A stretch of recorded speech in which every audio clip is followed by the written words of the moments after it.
Alors voilà, nous sommes dans la 4e semaine de confinement, une période quand même assez inédite que l'on est en train de vivre tous à notre façon. Parfois c'est facile, parfois c'est pas facile parce qu'on habite dans des petites surfaces, parce qu'on est obligé de partager l'ordinateur, parce que certains travaillent en digital et d'autres sont en chômage partiel, parce qu'il y a des enfants à s'occuper, parce qu'il y a les repas à faire aussi, matin, midi et soir. Et là, je parle vraiment en vécu. Alors, je me suis dit que ça serait peut-être sympa de vous apporter des conseils autour de tout cela, des conseils de psy et puis des neurosciences aussi qui viennent nous aider sur ce genre de phénomène. Alors, il faut savoir qu'en cette période un petit peu compliquée, déjà, il faut savoir que nos tempéraments, nos comportements sont un peu exacerbés par la situation du fait même du confinement. Donc ça veut dire aussi que si vous avez l'impression de réagir un peu violemment ou si vous êtes moins patient que d'habitude, c'est tout à fait normal. Donc autorisez-vous aussi à vous dire, bon, ça va, je vais prendre du recul, je vais essayer de calmer le jeu parce qu'on vit ça un petit peu de manière surprenante. On a tous eu une certaine forme de stupéfaction face à ce qui s'est produit et à la façon dont on a dû réagir. Alors, pour vous aider dans tout ça, les psys vous diront que dans un premier temps, il faut organiser ses journées. Organiser ses journées, ça veut dire quoi? Ça veut dire se lever avec un planning comme si on allait travailler ou comme si on avait un rythme dans notre journée. Ça veut dire découper vos journées, peut-être travailler le matin et vous autoriser à faire des choses l'après-midi. Des choses plus sympas, des choses de l'ordre du plaisir. Quand je dis travailler, ça peut être faire des travaux que vous aviez remis à plus tard, et qui ne sont pas forcément agréables. Et se faire plaisir, ça veut dire profiter de votre maison, profiter de votre appartement. Voilà. Ou faire des choses que vous ne faites pas d'habitude parce que vous manquez de temps. D'accord ? Donc, il faut les rythmer, il faut lister des choses à faire, il faut lister des choses que vous mettrez dans la rubrique, on va dire, travail et dans la rubrique plaisir et alterner dans ces moments, en fait, dans votre journée. Qui dit confinement dit pas pyjama toute la journée. Ça veut dire vous habiller, voilà, faire comme si c'était une journée normale. Ça, c'est hyper important aussi pour l'image de soi. La formation, on vous répète en boucle les gestes barrières, on vous répète en boucle le nombre de morts, on vous répète en boucle les difficultés qu'ont les entreprises et les salariés, etc., etc. Donc, c'est une fois par jour et c'est déjà beaucoup. D'accord ? Donc, surtout évitez d'entendre ça à longueur de journée parce qu'en fait votre cerveau, il faut le savoir, mémorise beaucoup plus facilement les éléments négatifs que le positif. Donc plus vous lui donnez du négatif et plus il rumine du négatif. Donc vraiment attention à ça. Pensez à vous, ça c'est vraiment un élément important dans cette période, c'est que peut-être que d'habitude le temps défile à toute vitesse et que vous n'avez pas le temps de penser à vous, ça je l'entends souvent au cabinet. Profitez-en quoi, c'est le moment.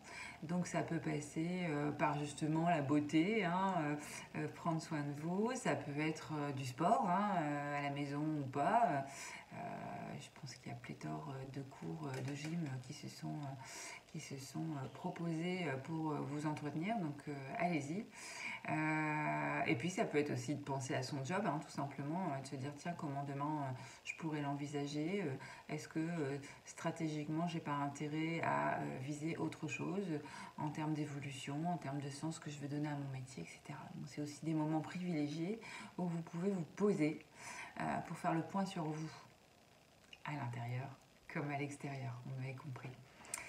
Alors, il y a également une chose que vous devez savoir, c'est que le cerveau, pour se sentir bien, il a besoin d'ocytocine. C'est une hormone en fait, c'est l'hormone du plaisir. Et donc le plaisir, ça peut passer par ce que je vous ai évoqué tout à l'heure, ça peut passer aussi par, si vous avez des animaux, pouvoir les câliner, regarder des vidéos de chats ou des vidéos qui vous permettent de voir des choses adorables, cute comme disent les Anglais, ou bien pourquoi pas en profiter pour câliner vos enfants. Voilà, tout ce qui va permettre en fait de déclencher du positif encore une fois au niveau du cerveau. C'est aussi se défouler parce que on emmagasine du stress, de la contrariété, des événements un peu heurtés en ce moment. Donc pourquoi pas se défouler. Alors défoulement, ça va me dire qu'est-ce que je vais faire? Je vais pas casser ma maison.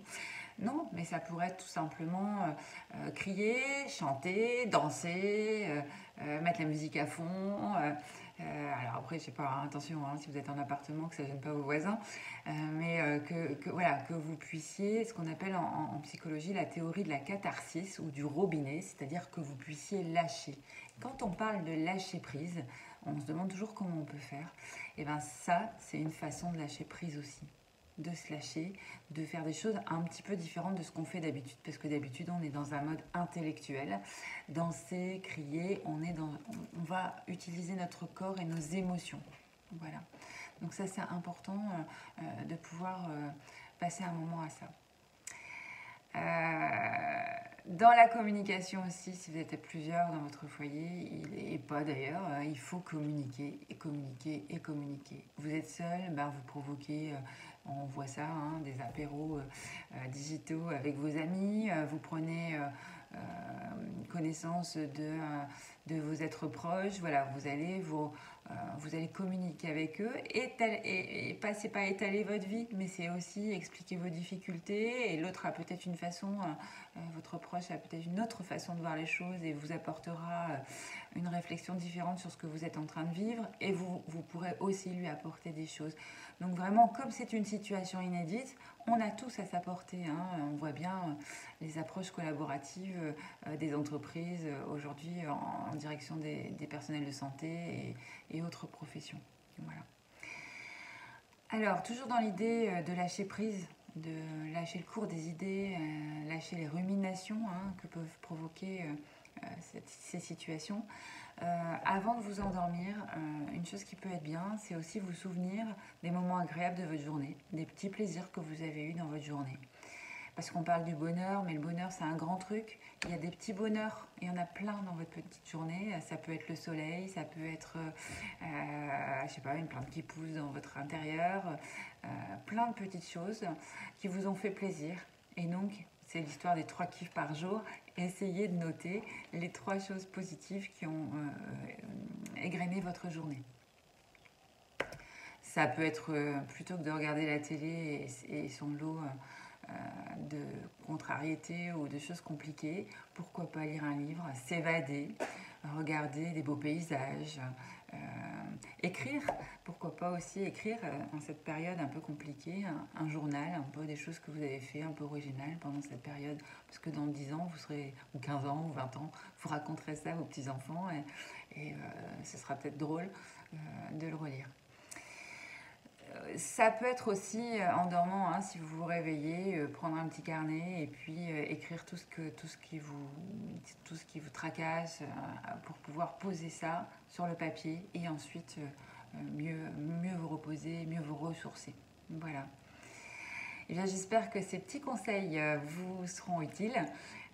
N'hésitez pas à me faire part de vos remarques aussi par mail sur le site ou directement à mon mail à florence.roussel @frhconseil.fr. Au plaisir de vous revoir. À très bientôt. Cette vidéo vous a plu? Eh bien, abonnez-vous ou partagez. Merci.